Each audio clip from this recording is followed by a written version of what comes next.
recognize that we are finishing up the sermon, and those of you, which are going to be most of you, haven't heard this, that's fine, because this can stand alone as well, and I think you're going to get just as much out of it. We've been studying in Hebrews 11, so if you want to head over there, if you have a Bible, we will spend some time over there as well. So Hebrews 11.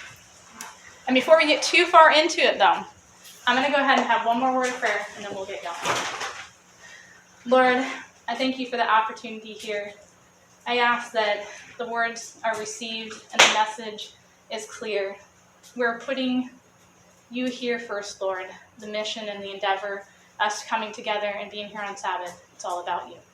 Amen.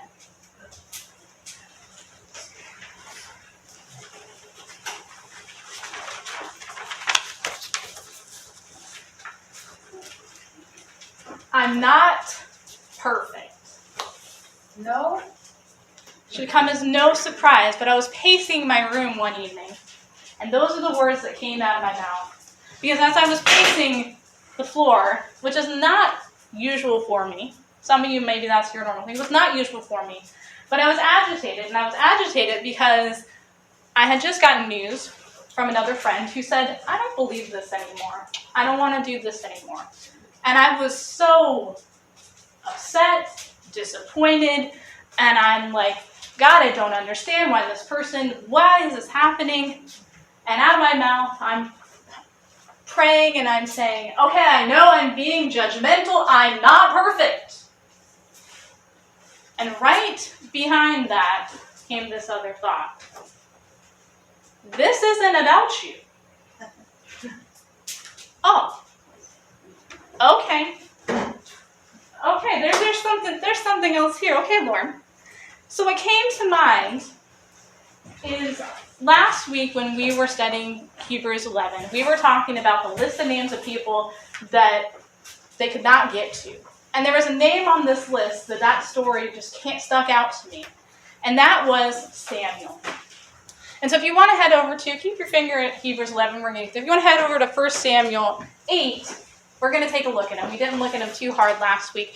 When we were talking last week, we were talking about a flawed faith. And this week, our sermon's entitled Perfect Faith. And we were talking about with Samuel and with the other list of names there that they were as human as the rest of us. And Samuel, we gave him credit for, he was a prophet to Israel. He got started young. He got to hear the voice of God young. But he had some troubles. And in 1 Samuel 8, we see that he is getting ready to retire. And starting at the first verse there, it says, when Samuel became old, he made his sons judges over Israel. The name of his firstborn son was Joel, and the name of his second, Abijah. They were judges in Beersheba. Yet his sons did not walk in his ways, but turned aside after gain.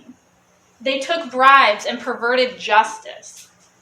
Then all the elders of Israel gathered together and came to Samuel at Ramah and said to him, behold, you are old, and your sons do not walk in your ways. Now appoint for us a king to judge us like all the nations.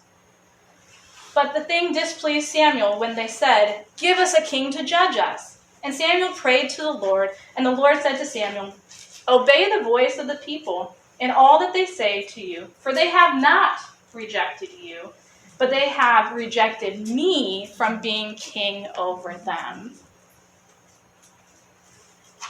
So I imagine Samuel, who thinks he's been able to pass off his duties to his son. And I imagine, the pride that comes with that maybe as a parent. And okay, here we go, we pass this off. But we get in that verse, what about these sons? They don't walk in Samuel's way. Something didn't translate, didn't go over. They didn't decide to continue that on. And in fact, there's some dishonest practices. And so, rightly so, the elders, the leaders come to Samuel and they say, hey, this isn't working. Your sons are not like you. And I can only imagine what that must have felt for Samuel to hear that. This isn't working, your sons are not like you. What? And then to add to that, oh, and by the way, we want a king. Ouch! I can imagine Samuel pacing his own room, having this conversation with God about this and being like, God, don't you know I've raised these children, I've done all these different things, how can these people ask for a king? What's wrong with these people? And being bitterly disappointed. It doesn't tell us exactly what he says there, right? But it does say he's displeased. I'm sure he had some words with the Lord. But the Lord comes back with something very simple, and it was the words that came to me when I was pacing my floor. Samuel, this is Brooke's paraphrase, this is actually not anything to do with you. They're not rejecting you. This is about me as God. They're rejecting me. Oh, well, that puts things in a different perspective. So fast forward, we know in the story that Samuel does what he's told to do.